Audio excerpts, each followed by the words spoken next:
Hi everyone, I'm Saleha and this is Chai Chat and Community. Today we are talking about how to be safe online. But before we start, I would like to acknowledge the traditional owners of the land on which we are meeting tonight, and I pay my respects to the elders, past, present, and emerging. I'm going to read out some stats. The Australian Signals Directorate's 2023-2024 annual report says that it received more than 36,700 calls to its Australian Cyber Security Hotline. This is an increase of 12% from the previous financial year. ASD also responded to more than 1,100 cybersecurity incidents, highlighting the continued exploitation of Australian systems and ongoing threats to our critical networks. So, for meet my guests, Asha and Ash, Professor Asha Rao, Aishwarya, Smridhi, and there are more data, but we will talk about it as we go along. But before we start, Asha, would you like to tell us something about yourself? Please, thank you. Yes, thanks, Aleha. Thank you for having me here. And I would also like to acknowledge the people of the Kulin Nation on whose unceded land we are meeting today. So I'm a professor of mathematics and cybersecurity. I have been involved in various ways. The Master of Cybersecurity, which currently runs at RMIT, and I do like to go out and give talks about scams and how to. And what I say is to be aware, because awareness is what will help to keep us safe. Thank Thank you. you. Ash? Hello, I'm Ash. I work mostly as a software engineer across many industries. In the recent years, I've been working across platform and security a lot. And I'm here because I've seen an increase in attacks throughout every platform that I've been working on. And I think this is a good time to talk about this issue and put some preventative measures in place so that we can pretty much prevent some financial crimes. But yeah, Yes. thanks for having me. Welcome. Very, very happy to have both of you, two awesome women. We are also on Spotify. So if you can follow us, and this will be the first episode that I will put on Spotify. Um, Asha, what are the most common mistakes people make that compromise their online security? It's usually what it used to be, they would click on links in emails or SMS. But the highest one is now actually from calls. They take calls that they don't know. If you are not expecting a call and you don't recognize the number, I always say don't pick up the call. If the call is important, they will send you a message. Yep. Or they'll call you back. They'll call you back. Absolutely. Yeah. Yeah. Absolutely. A Absolutely. few years ago, there was this influx of calls from all kinds of people offering cheap electricity, cheap plumbing service, cheap gas, and in fact, somebody I remember called up my husband and had this conversation. She said, "I will get you cheap bus tickets for for best buses. You know those ones in Bombay." And I'm like, so yeah. So Yeah. that thankfully has stopped. I think it stopped mostly because we've disconnected our landline. No, I Uh, think it stopped because the government made it illegal. Because see, most of these things start from legitimate businesses. So at some point there was like almost a, you could call it a bidding war by the different yep. electricity retailers Yeah. trying to get our business. So you'd have people knock on your door, and then the government said no, you can't. So now, then what they did, and I remember my electricity account, in the bill, they would send me a little note. Now they send you a little note saying that you are on our best plan. But before that, they came to the point where they were not allowed to tell me anything. And I remember once ringing because some other company put a flyer in my mailbox. So I rang them. And they said, you know what, once a year, give us a call, because we are no longer allowed to do it. But I think that's also changed. And they can actually send you a little note saying that check the government website and you are currently on our best plan. So, yeah. So that's the thing, is they do it. So the latest scams, or I'm just heading off on this thing. The latest scams are QR codes. And again, it's Really? legitimate businesses which have sent us into this. With COVID and the lockdowns, and we had to scan everywhere. So now there are sometimes people will put up random QR codes. And people will just click on it because there's a QR code, let's click on it, not realizing that a QR code is like a website. There is no difference. So if you don't click on links, you should not be taking pictures and going to websites and QR codes. So this is the problem. We are primed. It is called, in psychology speak, it is called priming. And we are being primed for new scams by legitimate businesses. Yeah. Ash, you want to say something? Yeah. Yeah, I think in terms of compromising online security, I also have seen an increase in credential stuffing attack that we've been receiving. And what that means is your username, your email, and password has been leaked a while ago somewhere. It's on the dark web. And now hackers are trying to use that username password across multiple websites to see if they can get into any other website. That's what happened to mine. Yes. That's what they will do. That's what happened to mine. So I think, go on. Sorry, Ash. I shouldn't no, interrupt. I just wanted to finish that by saying I think one of the mistakes that we make is reusing passwords. We really need to keep passwords separate for each website, especially financial things like banks and I don't know, other deposit schemes and whatnot. So financial website, do not reuse password, and also just revisit the password strength, because I know a lot of us think that Jupiter 89 underscore and like some symbols will be uncrackable, but they're not. In like today's the quantum computing and like the servers have gotten so strong that those passwords can be cracked in like 4 days or something. So just want to say that there is always there should always be a process of going through all the passwords and just checking the strength and not reusing them. I remember you gave me that link, so I will post it at the end of the podcast. Yes. You were saying something? Yep. Yeah, the extra thing that you need to do is, especially because my PhD student and I, we put a series of posts during tax time last year on LinkedIn, and to avoid credential stuffing is also to have unique usernames instead of just using your email. So especially for the ATO, you can use your username, but you can go in. And so the last of our posts was that, saying you can go in and you can use the username that was assigned to you by ATO, which people don't know other than the ATO and you. Yeah, we don't. So don't use your email. You know, if you're going, so the bank will ask you, do you want to put in, do you want to give it a username? And the temptation, so this is the easier path. We always take the easier path. And the easier path is what scammers are hoping you're doing, is using that easier path.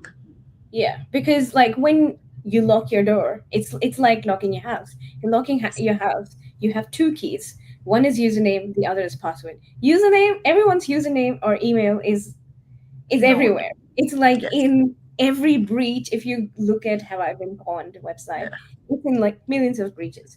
So I like that you talked about using the assigned username. I think I go a step further, and I use email aliases. And what does that mean?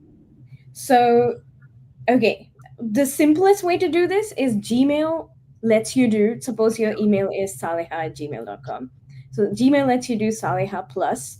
And if you want to do StreamYard, so Saleha plus StreamYard.com, Saleha plus StreamYard@gmail.com is a valid email you can provide anywhere else.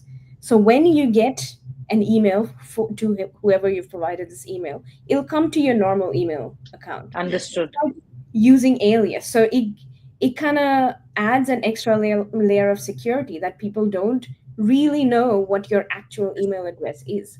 Now with Gmail, because it's a plus, it's kind of easy to find out. Yes. But there's other email aliasing services where you can choose a completely new alias, but it will come to your inbox. And that way, every website has a different email, and anyone, if that website, like if Facebook has gone through millions of breaches, not millions but a lot of breaches, Possibly. millions. Possibly. Yeah. So if your email here is compromised, that cannot be used to attack any other website, or cannot be used to like trace it back to your other identities, if that makes sense. Yes. Yeah. I may have to ask you a bit more about this, Ash. So you will be invited for dinner. So Yeah, sure. You can use services like Proton mails and stuff. I can say There's a few. Yeah, there's a few. There's a few. So for our listeners, and this is for both of you, and like I said to you, there are many who are not tech savvy. I always wondered why anyone would want to use my identity to send anything. And I went through 3 weeks of hell, and then back again, and then off again. It's just been a nightmare. But what is the best way to keep yourself safe? I mean, even this email thing that and the most common social media is Facebook. Yes. Does Facebook allow you to do a separate email, like you said, Ash, or you have to use yeah, they do? You can. I think everybody does. You can, and Jim, you can invent a new email. You can have a separate email account. You can do things like almost everybody has. See, the problem is it's not known, but almost every site now has multi-factor authentication. And what you can do is, I prefer not to use the SMS unless that's the only choice. Because there are a few of these things which will only allow that, which I am quite irritated about, but have to settle with that. But if possible, you can use an authenticator app, which is the second factor authentication. So so I've got it on almost everything now, social media or not. Remember, your data is important to you, and it can be used to scam you. Yeah. So, Ash, sorry, you were going to say something? I completely agree with Asha. Do not use SMS as your second factor authentication if you can help it. I think email is still a bit better than SMS, only because SMS is not end-to-end encrypted, and I guess we don't need to go into that. That is actually a very good point, actually, Ash. The thing is, I was going to say, see, I didn't know that. So if you're doing Android to Android, it is end to end. It's iPhone to iPhone is end to end. And this is one of the major problems with everything, even with quantum, this is what is going to be the problem, is that all of these things don't talk to each other in the same way. Yeah. So, I ask, if I want to send information, which I don't want anybody else to get, I will ask, are you on this? Or are you on that? Have you got an Android phone? Because mine is an Android phone. Or is your an iPhone? Because mine is an iPhone. So that is the whole thing, is to, if we got these things across, where we could have end-to-end encryption, then it would be much better. And it's going to come. It's going to come. But there is so much of protection. Yeah, it's protection of turf. They each guarding their own lawns. Sorry. Yeah, standardization is the dream, right? Yes, absolute. In December, I was talking to this so-called cybersecurity expert who works with the government in the US, and he said to me that iMessage is the safest. Is that true? Okay, that says it all. What do you think, Ash? I haven't looked into it very much, but from what I know, iMessage to like iPhone to iPhone, I think it Yeah. is. Um, I would say if you're obviously if you're uh, it's not possible, right? Because you can't get everyone to use iPhone. Yep. Um, I think And in today's day and age, the most safest form of communication, and you can quote me on this, and I say it all the time, is Signal and not WhatsApp and not iMessage. yes, Is that is what. using the app called Signal. It's end-to-end encrypted. It's non-profit. They do not use your data to sell you anything or sell your data to anything. Um, and it's not end-to-end encrypted like WhatsApp says they are. It's Yes, actually end-to-end Yeah. encrypted. end-to-end Yeah. encrypted. Yes, see, the thing is, iPhone, I remember when I first started teaching cybersecurity, students would put their hand up and say, oh, it's better if you have an Apple because an iPhone is safer. But I remember a few years ago, there was this massive breach where somebody had inserted code, and then we all had these panic messages come through saying, please update your iPhone immediately or your iPad. See, this is the thing. Just because there are more Android users, so IBM PC users, Android users, than iPhone users, that is why there is more attacks on Android. If more people started using iPhone, there would be more attacks on iPhone.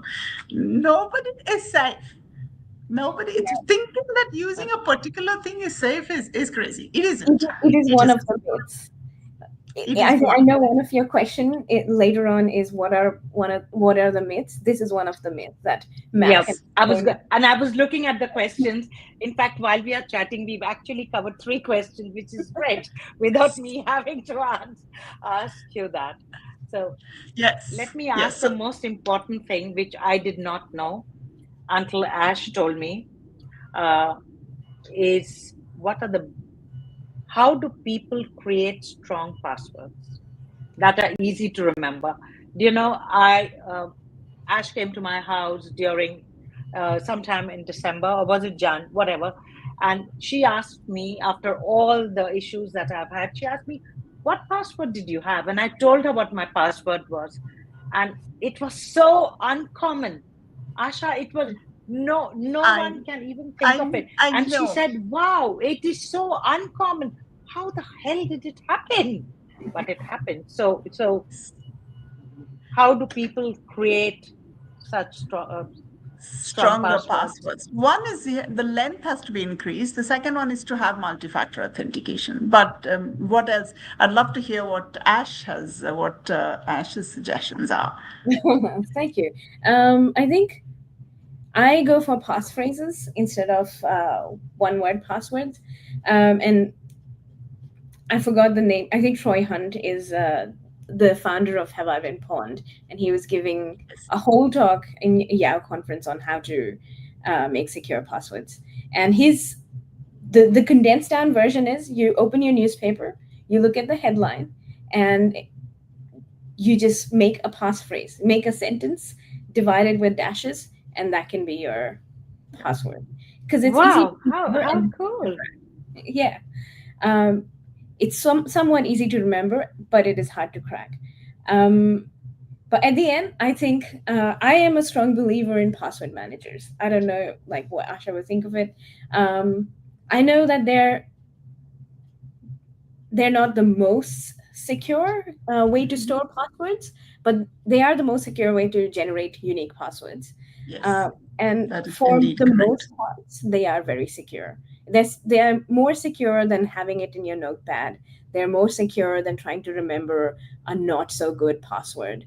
Um, the only like the biggest breach that we saw with password manager was LastPass, but that also like we were able to mitigate really quickly because the vault itself was encrypted. So I think I'm gonna go with password manager and use that to generate unique passwords. No, that is actually a very good idea. Unless you are the thing is if you're not using password manager, then you need to be very, very disciplined. And if you are not disciplined enough to have different passwords, then the password manager is the one which we'll use. Yeah. You know, I've been teaching, as I said, I've been teaching cybersecurity for 25 years now, and risk management for 20 years. So I go way beyond.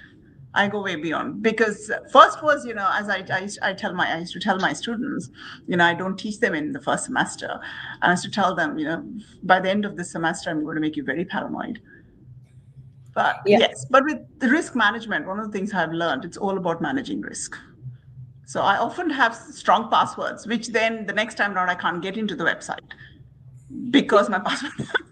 But these are because I'm not used to it as often. Everything once. So one of the reasons I don't like doing online shopping is because often they ask you create an account. Yep. I don't do online shopping either. Yep. As an academic as well, every time I submit a paper, the journal, every time I submit a paper, every time I have to review a paper, every time I have to do anything at all, it asks me to create it.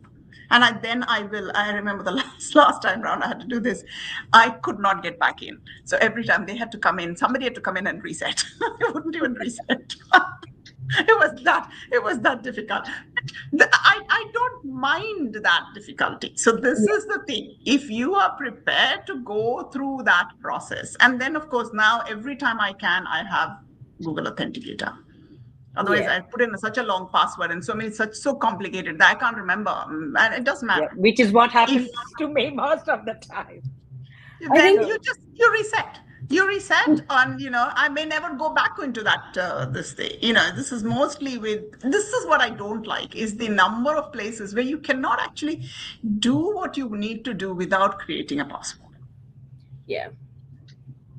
Without creating an account. Yeah. Because everything wants your data. On the shopping front, can I talk about that for a little bit? Yes, I know yes. You guys have before Ash, I want to ask you something. So for audiences who don't understand, all the tech stuff that you just taught, what would be the easiest way to explain to them to create password? A mixture of uppercase, lowercase, numbers. Phrases, as Ash said, phrases, and then put uppercase, lowercase. Okay. Phrases. So my name is Asha.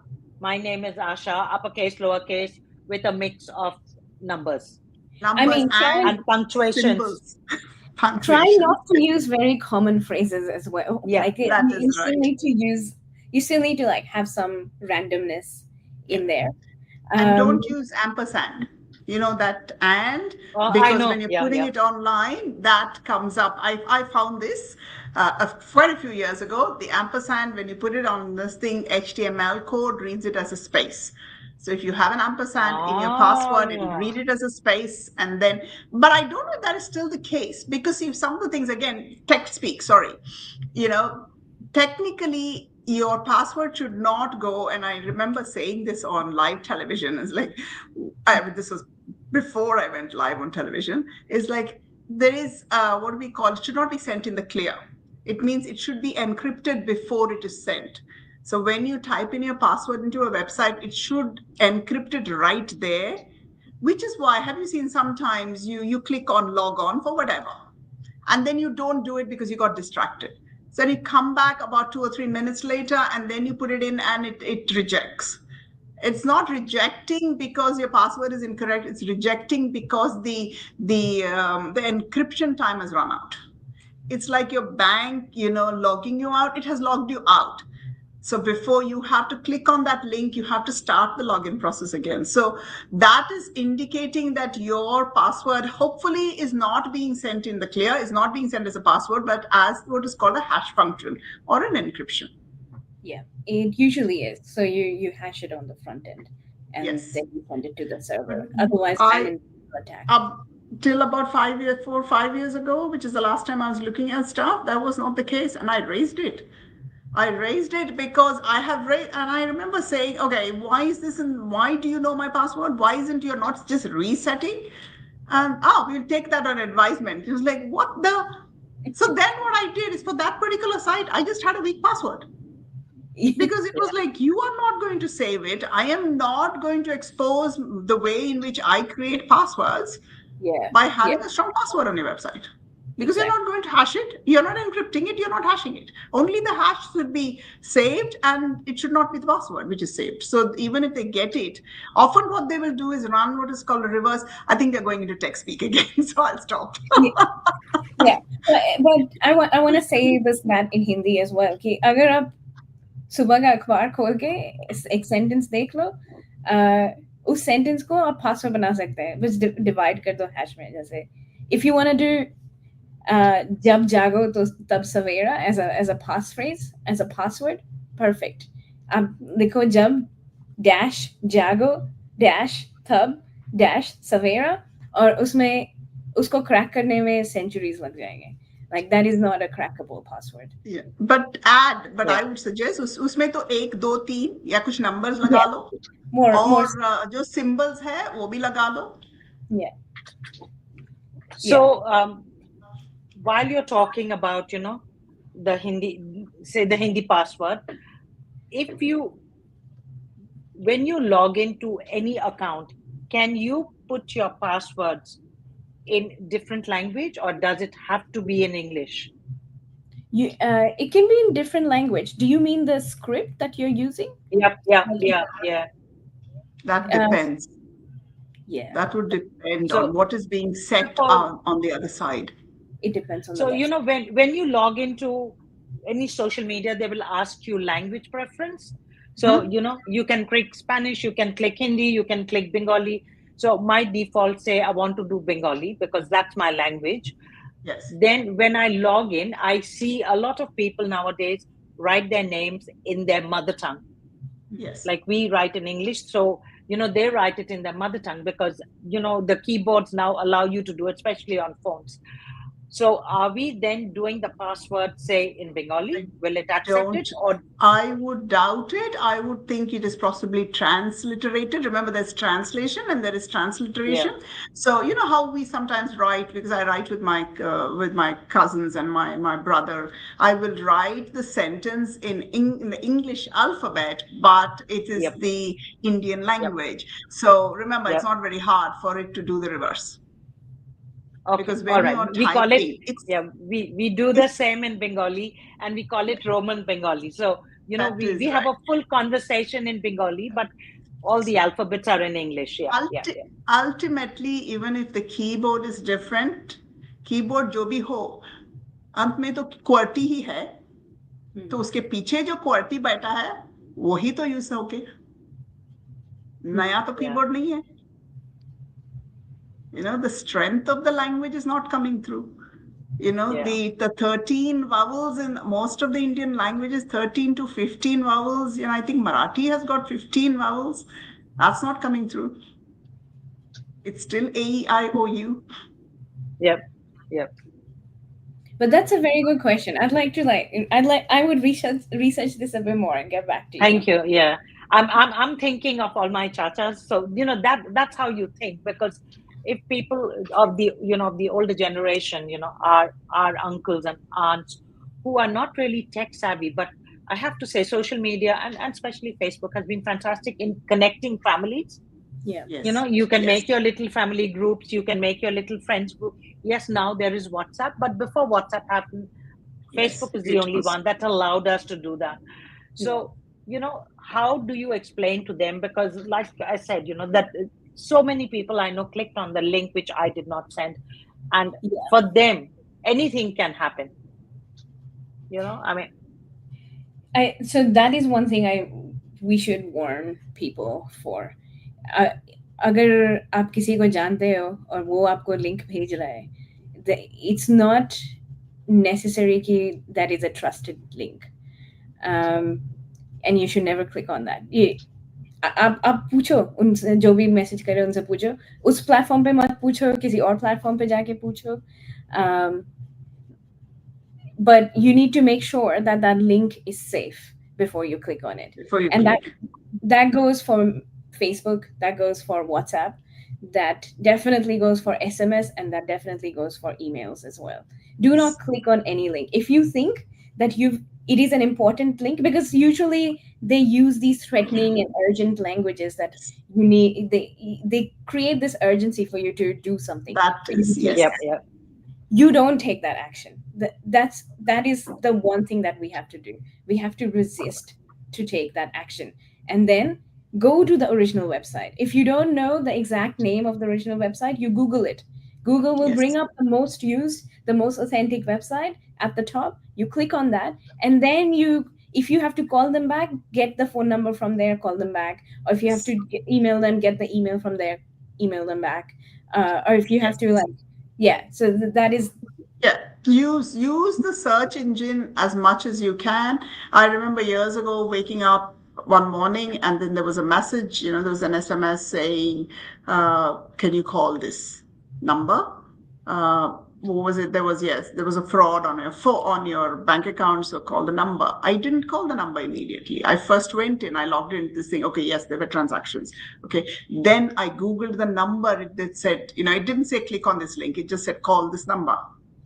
And I Googled the number and came out, yes, the number is the bank. So then I rang that number, and the minute I rang, my account was closed, was closed, because there had been fraudulent. She asked me, did you do these transactions? And I said, no, it had happened at 3 a.m. and it was accommodation booked in New Caledonia. And I don't even know where New Caledonia is. I did go and find out later. And she said, so where did you make these transactions? I said, no, as usual at 3 a.m. I was asleep. And if this was New Caledonia, why am I in Melbourne and not in New Caledonia if I'm booking? And that brings me to my next question, because this happened to me. Like, your bank, I suddenly saw transactions in Paris when I'm sitting here for clothes that I haven't bought. One was in Paris and one was in New York.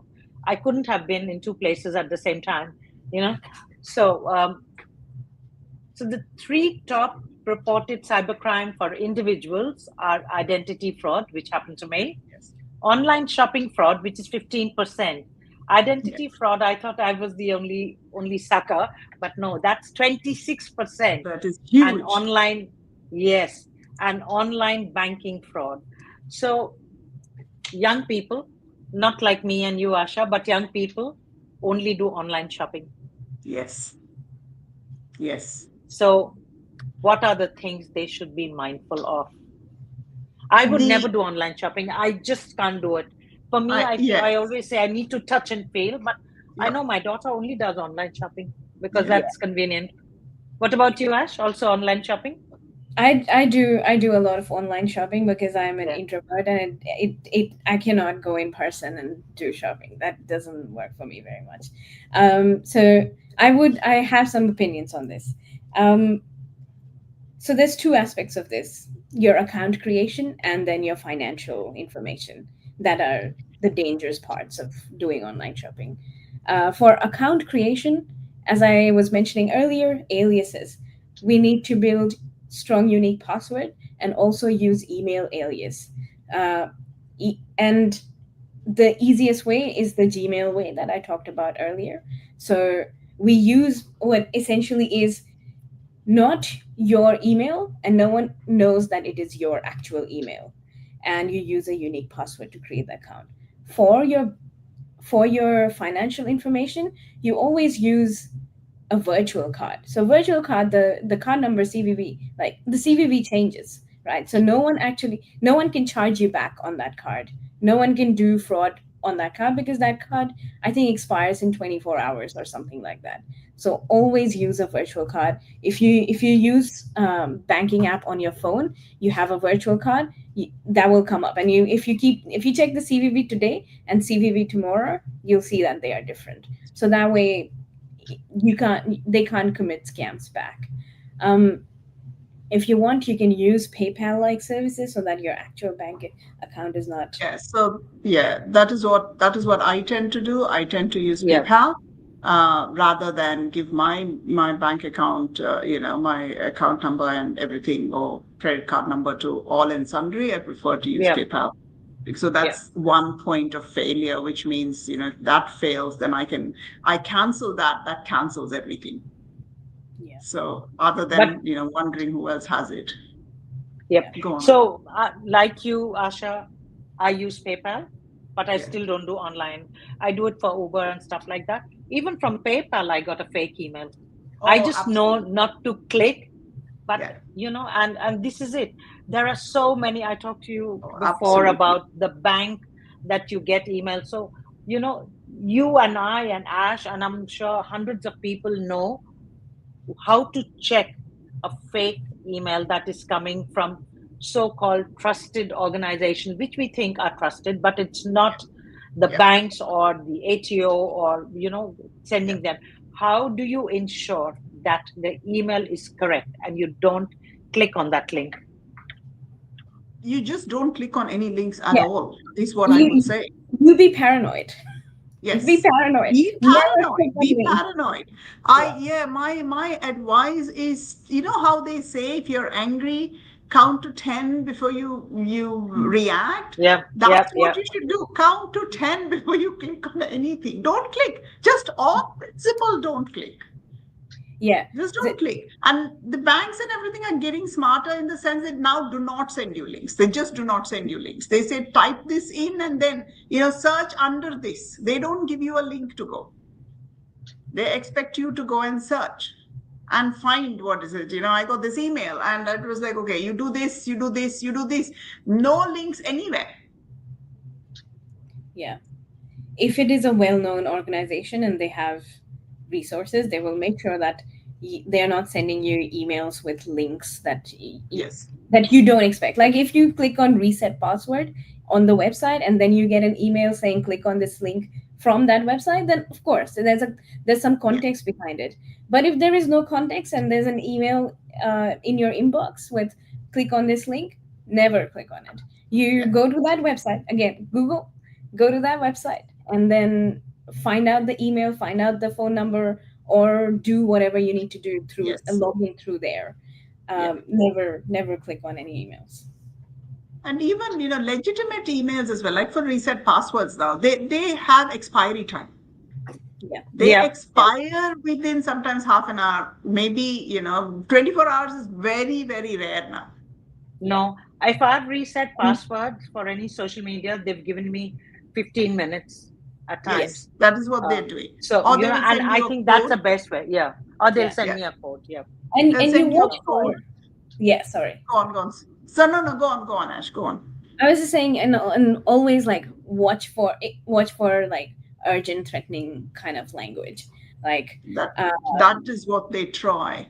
And Yeah. what they get older people for. That's why I remember Yep. I was asked one because I do these talks, across the world, and sometimes I'm asked, so who is most susceptible? And so the younger people will always think, oh, we are better. And I said, no, just different people fall for different scams. Yeah. So 19 to 29, why do they fall for scams? Is because they are targeted with job scams. yeah, Oh, Yes. job scams. yeah, Job scams. so The many. 35 to 45 and 25 over 30 to 45, they are the people who are buying houses. So they get scammed, financial scams on house deposits. Yeah. Older Yeah, I people get older people get scammed on romantic scams because they're getting older, they're lonely, everybody falls for a different scam. There is scam, like they say, horses for courses. It's scams for Everything. different Every age group. Yeah. every age group, every demographic, I should say, not even just age group. yeah. Yeah.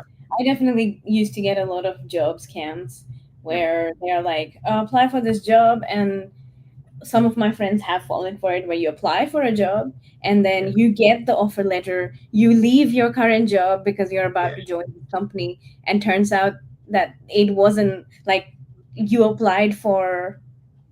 The company isn't actually the company you applied for. Like it was some random company, and they made you pay for the background check, but all you did was give them money. Give them data. Yes. So the students, international students, tend to fall for money laundering scams.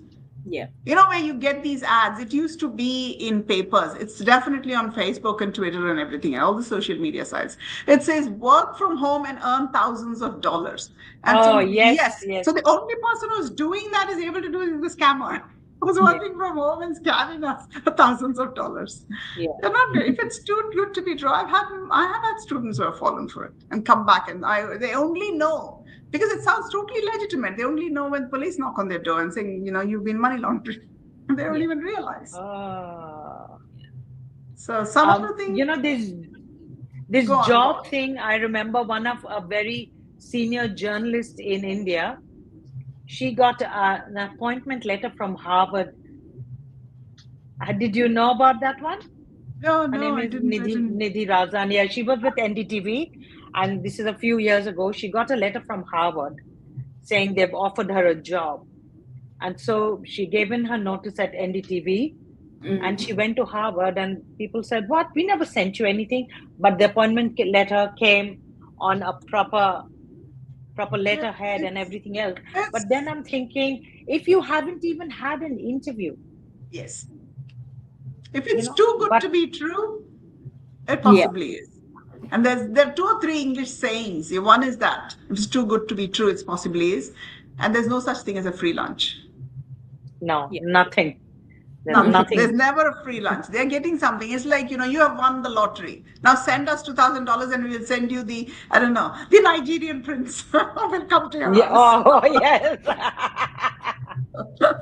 and I know, and with this, there's also catfishing. That is so big. That's another story, a catfishing and how they take vulnerable women for a ride. Oh, yes. And all online. So that's something. So, how we're talking about online safety. I also want to know about the free Wi-Fi networks that we all get when we go to shopping centers, when we go. How safe are they? I remember the one time I used it was I was coming back from the airport and I used the free Wi-Fi, and the only thing that happened was I had to sign up to some charity. So it was a charity, so it wasn't but it wasn't what I had chosen. So it's like mobile plans are so cheap now. Just use one. I think international eSIMs are cheap. Yeah. Use that. Just use your own data. I agree. Yeah. Sorry. And there's Wi-Fi everywhere. Yes. Yeah. I think I am more skeptical about public Wi-Fi than you, Asha. Mostly because when I was studying one of the cybersecurity courses, we had to go to Chadstone and packet snip, which is a sophisticated way just to say that we sit there with our laptop listening to what other people are doing. War driving.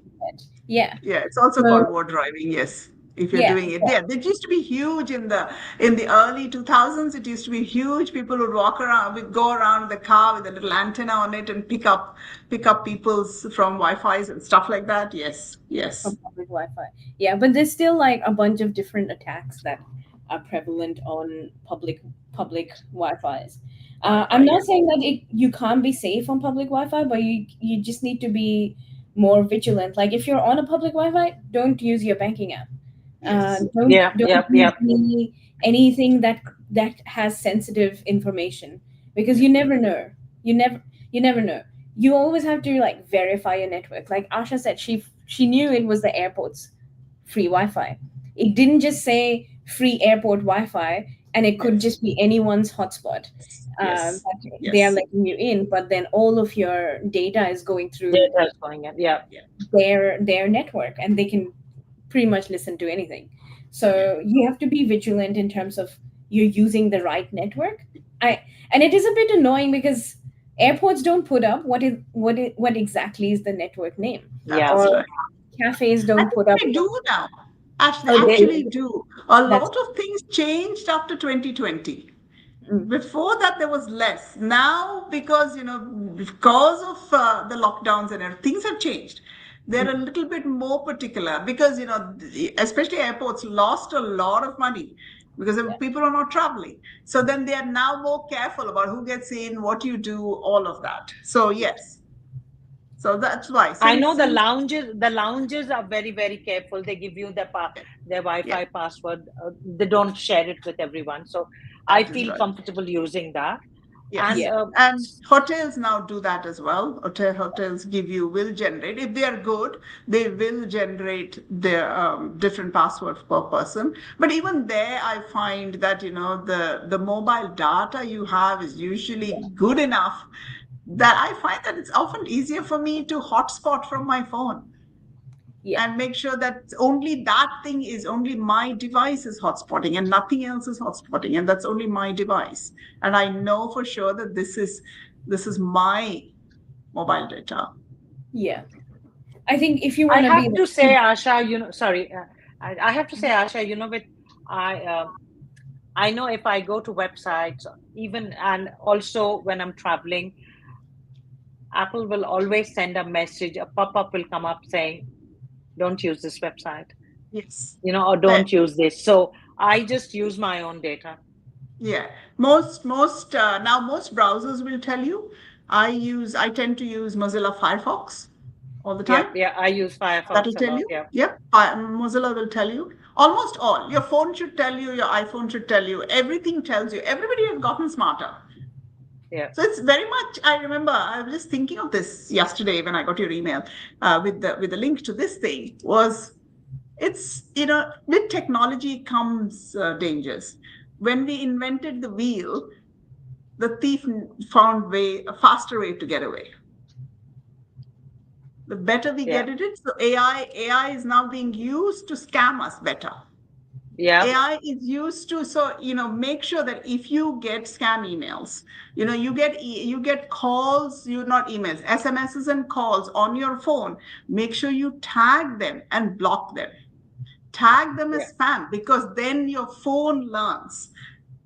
And it'll, and I have sometimes my phone will tell me, spam. Why is this tagged as spam? I said, because you have tagged such calls as spam before.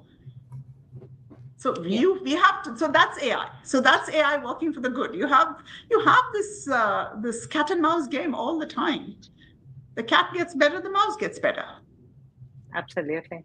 That's it's actually scary, being online. But I mean, tech can be great. We can do this conversation without, going sitting anywhere in a coffee shop or in a studio. At the same time, it is very scary.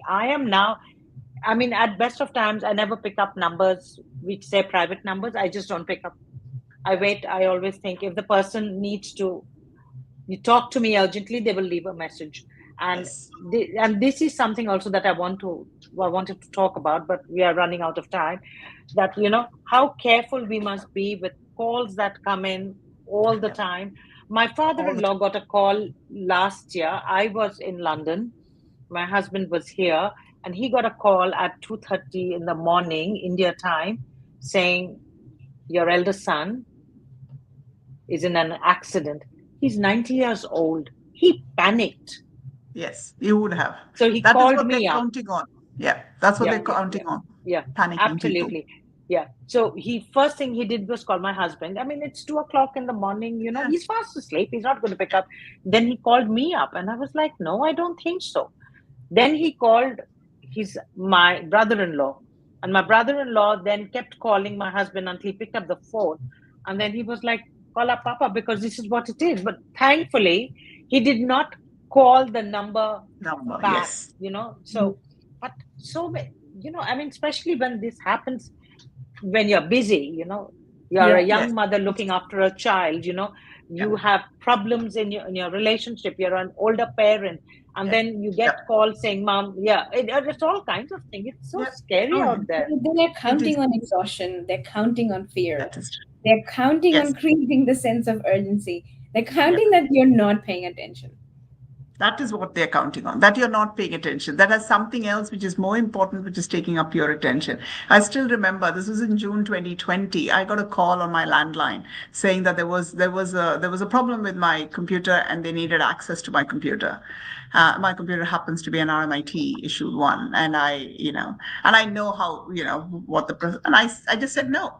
And you should have seen how angry the person got. Yeah. He got really mad at me. I just said no and put the phone down. That's all. I did not engage. I didn't tell him, I know you're a scammer, all this. I just said no. And it was like, what do you mean? What do you mean no? I listened to it maybe for another 10 seconds. And I said goodbye. And I don't even think I said goodbye. I just put the phone down and said, don't really care. But that's the thing, that is what they're trying to do, that sense of urgency, the sense that there is an emergency. And then they will scold you. This is why calls have caused more damage too. So if you look at the latest one, I think the 23, early 24, I was looking at ABS data and from ASIC, and it is calls which are becoming much, much more dangerous to us. So don't pick up the call. At least every other day I get a call. I look at it and I know that if it is somebody who's scamming, it'll only ring once. Yep, absolutely. Only ring once. Yep. No messages left, and I'm like, yeah, I know you're a spam. Yeah. And I remember this girl called. This was a few years ago, and the do not register doesn't really work. I mean, I've been on do not call register forever, and they're still getting my numbers. So this girl called and she's selling me electricity, and I said, I'm not interested. And she's like, but you must listen to me. And I said, I'm not interested. I'm at work, and I didn't tell her I was at work, but I was really not interested. And then she said to me, you're very rude. And I'm like, what the? You're calling me. Yes, selling me something I'm not interested. For all I know, you're a scammer. Maybe she was. Who knows? I mean, this is also a big industry, but I remember somebody saying, don't you want to save money? I said no. they don't know what to do with you, but that's not, because I wanted to end the call. And see, this is the thing, especially for women. We have been trained from childhood not to be rude. So we are accepting and listening to people who then say we are rude, which is not the case. You are rude. You are inserting yourself into my time. That my time is not important. You're calling me. Yeah. So I still say, sorry, not interested. And then I think, why am I saying sorry? What am I saying sorry for? But that is the training. That is our social conditioning. So say sorry and thank you. For what? Yes. For wasting my time. Yes. I have two more questions. Mm-hmm. Sure. Most important one, which both of you know, I have gone to you for help. What should you do if your personal information is leaked or stolen? So because most people don't know what to do. Yeah. The first thing is to go to the if you're in Australia, the E-Safety Commissioner and ID Care, both of them. So if you go to the E-Safety Commissioner, so you don't have to go to the E-Safety Commissioner, you can go to the ACCC website, also has information. The Australian Cyber Security Centre also has information. But the E-Safety Commissioner, there are a range of agencies which are dealing with different parts. You go to any one of them, you can. And this is the same case in India. There is a website. If Ash is going to, I will check and I can tell you what the website is, because I did talk to India. Give me a couple of seconds and I can give you. So Ash can share her views while I'm looking. Yeah. I've had my information leaked and stolen, and my usual go-to is assess what is compromised immediately. So figure out what username, password went out, which accounts are compromised, what can be the multiplier effect of that compromise. So is it possible that they can get into some other thing using the thing? If it is banks, immediately call up the bank, because the chances are, Combank, at least I know, they can reverse the transaction, especially if you inform them early. They'll wait until it goes from pending to complete, but they will be able to reverse it, block your card. Yes, the unfortunate thing, but though it has changed, because this is one of the problems that happened, and I remember talking about it, was that if it comes out of your bank account, then they would not reverse it. Now, this is not the case in the UK. In the case of the UK, banks are required to compensate. So that is now coming in with the changes. I think was around the end of last year, the government changed cybersecurity laws, and this was a three-pronged attack now against the scammers with the banks, the telcos, and the large, the social media. Though I don't know what's happening with the social media side at this point with what's happening in the US. We don't know anything. But at least with the banks and the telecoms, and we have seen with what Brazil did, the social media companies have to come to the party.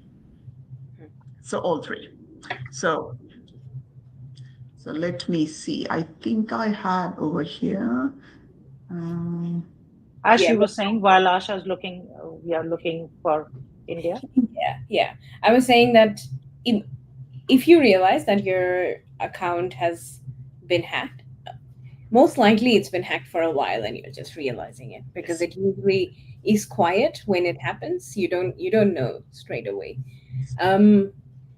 Try to change username passwords as fast as possible to anything that you think is affected. Obviously, contact ID Care, contact report. I think in Australia there's Scam Watch Australia that you can look at to figure out what types of frauds are going on. But one important thing that I have personally experienced is increased phishing attacks. If anything has been hacked, that account is more likely to receive more phishing attacks. And because you're already in the mindset of panic, you tend to like look at those emails like, okay, this is something I need to do, or this is something I need to do. But I think it's good to like take a step back, assess, and go to the right people. The most important thing is financial information. So at this point, it's good to secure your bank account first, and then think about the sensitive personal information that is being exposed, and then go through that checklist. Asha, do you want to? Yeah, I'm trying to find it because I've given talks in so many places. I'm finding it hard to find which one did when. Yes. The other thing I would say is to monitor your credit report. I don't know how you would do that in India, but in Australia, you can easily find services to monitor credit report, because it's possible. One of my friend's mom, her passwords were leaked, but the hacker didn't do anything to take out the money from the bank account or anything. What they did was apply for a personal loan. And and like that was so subtle. Yeah, they applied for a personal loan on her name, and it was so subtle that she didn't find out until the very last stage of like finalizing the loan, when she got a random email in some other email account, or like some verification was needed, and then she was like, what is this going on? And then she found out that there's a personal loan in her account. So start checking credit. Sorry, you were saying something, Asha. No. Go on, Ash. Sorry. No, I was just reinforcing what I said. So start checking your credit report and secure the financial stuff as soon as you think that something has been leaked. Because most likely you will not know it straight away, but there is something that is happening slowly in the background. Yes. That is the biggest problem. So ID theft is for that reason. So be careful of what messages you get. If you get a strange message, read it. If it comes from bank, for example. So now with India, if you have a bank account in India, the bank does send regular emails saying that if you have been in a breach, do this. This is the website. There is a website. This is where you report things constantly. I know I get emails, I get messages from Indian banks. I get it from my Indian telco, everything. So that is the thing. It's just to be aware. So most of us, when we get these, we just hit delete. Maybe read it. If it's coming from your bank, read it. Yeah. Read it. Check what is happening. Make sure. And one of the things I heard of last year was that somebody's phone number got ported as he was watching. because there are some telcos which don't do the double checks that you need to do. So one of the reasons why I don't like SMS, if you have an authenticator app, it is on that physical phone. It cannot get. And now with the authenticator app, you can set multi-factor authentication on the authenticator app so that the authenticator app doesn't just show you, it says, authenticate yourself before I show you what the codes are. Yes, it's that extra step. But as we say in cybersecurity, you have to be aware that every day security is sacrificed on the altar of convenience, and we need to do things which are not as convenient. It's like going for a walk. It's not always convenient to go for a walk and to think of your fitness or your health. Well, you have to take that extra step. Have to do it. Yeah. Have to do it. I would say personally using password manager and using Authy on my phone, like authenticator app on my phone, isn't like very inconvenient, because OnePass is so good. You open the website, it automatically fills in your detail and clicks on login.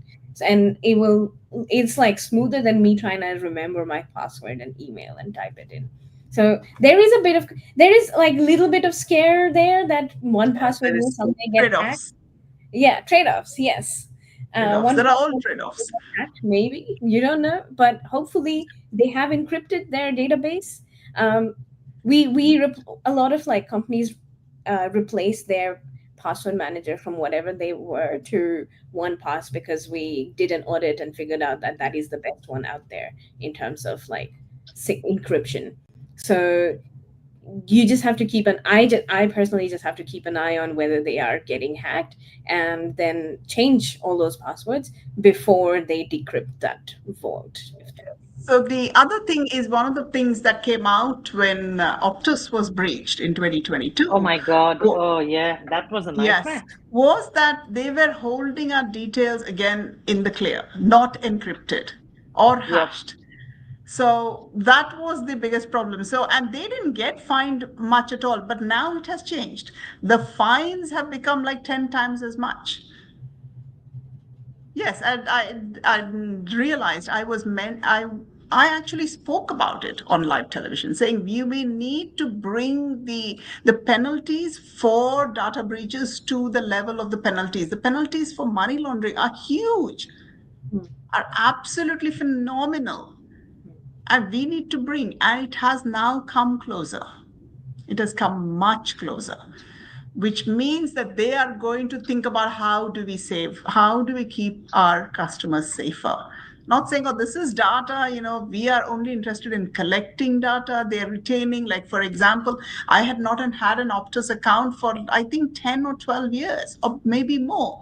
And they sent me a letter saying, the second tranche or whatever, saying that your details had been breached. It's like, what? Yep. You still had my details after 12 or 13 years? Yeah. That happened with Telstra. Telstra sent us that. And it's actually scary that, what all details we have. Yes, and it is against the data retention laws. So but the data retention laws are more of a suggestion at this point. I don't think that is the problem.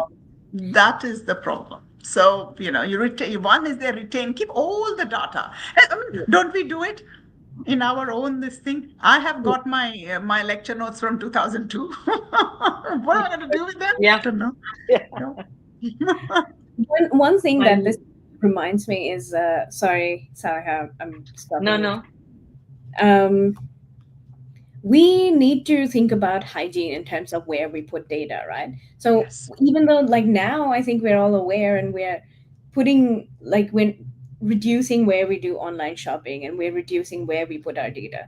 But in the past, like when I was 16, I had like blogging accounts with some blog, and that got hacked, and it's the same email I've been using. So I think it's important to go back and clean that data. Remove, because now government enforces that if as a customer I tell a service that they need to remove my data, they have to legally remove it. So I think we should all like try to remove or clean up past data. There are services that do this as well. They'll take some money, but they will look through where your data is, and they also target data brokers. So like if your data is being sold from one broker to another broker, or like targeting advertisement and stuff like that, they will go and clean up your data from there. But you can do that as well as people.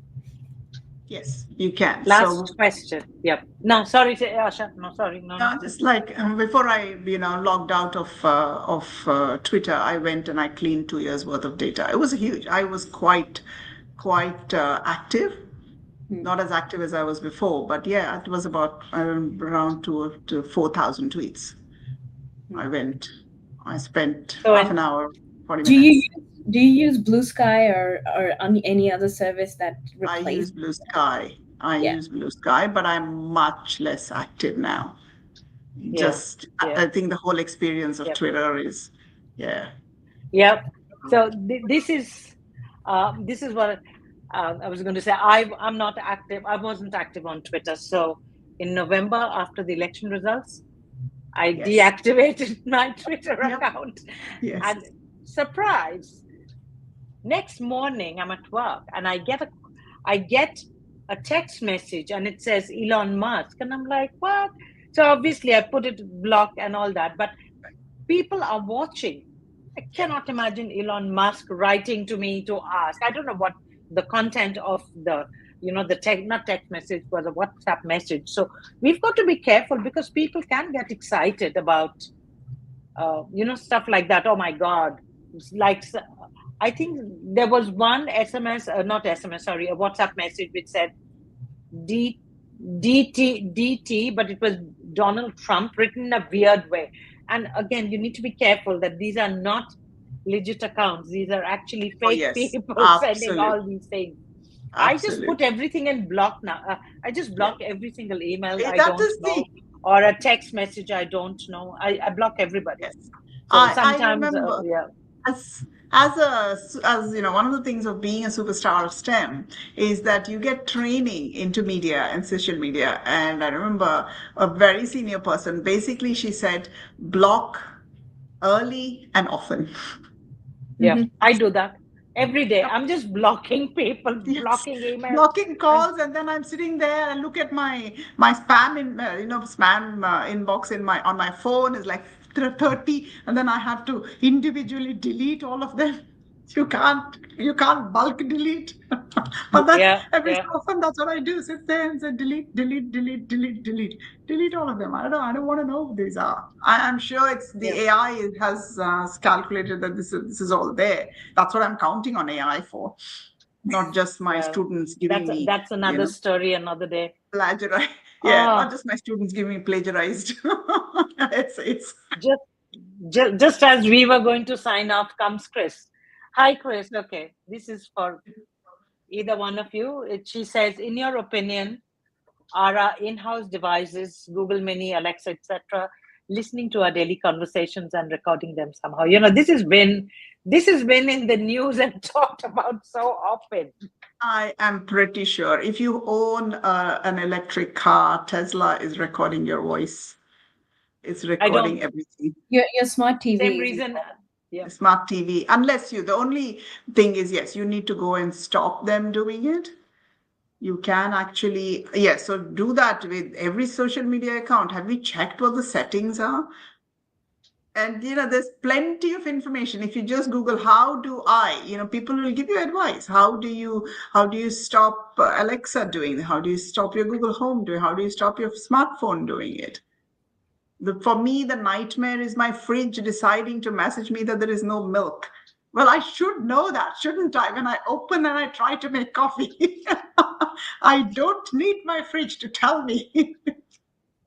Yeah. Yes. Do you think social media is doing enough to protect us? It's doing nothing. It's doing nothing. I think our government is also not doing anything. Even though we just had a bill passed of banning social media for under 16-year-olds. That's not going to do anything. The only thing it's going to do is going to expose every single one of us with our ID. So the only thing that's going to happen is the minute that is enforced. I'm not even. That's why I'm not even putting stuff on Blue Sky. So I put, even I'm not putting. Yeah, this is what I'm sewing. Right. That's it. Before that, that's why I did not go and delete everything. I only deleted everything I'd put since Elon Musk took over. Because before that, all I was talking was about maths. Yeah. And cybersecurity. So I said, well, I don't care that it is still there. I just don't want my account to be taken over. So it's there. I mean, it's there for posterity. It is information that I was sharing as an expert in both those areas. So yeah. Yeah. But yeah, You have to not understand that social media, we don't pay for it. yes. We are We the have to make the money. Yeah. Yeah, we have to make the money. We are the product. Yes. Yeah. We are the content creators. Yeah. And suddenly there has been an influx of all these advertisements, absolutely unwanted. Every day I am like, don't want to see, not interested, irrelevant. It's just like it's just useless. Sorry, Chris, I know you have a question there. We're going to talk about it another day, because it is already an hour and 10 minutes, and I'm sure it's after 9 o'clock, and both Asha and Ash have work tomorrow, as do I, as do you. So yes, AI another day with the two beautiful ladies whenever they are available, and maybe some more. Thank you so much for joining me.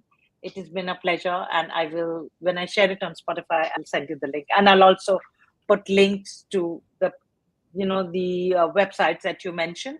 I'll Google them and I'll put the links. Okay, and I'll send it to both of you. Thank you so much. Okay, Thank you. Okay. Thank you. Okay, Lovely meeting you, Ash. Bye. Here. Bye-bye. Bye. Bye-bye. Bye-bye. Bye-bye.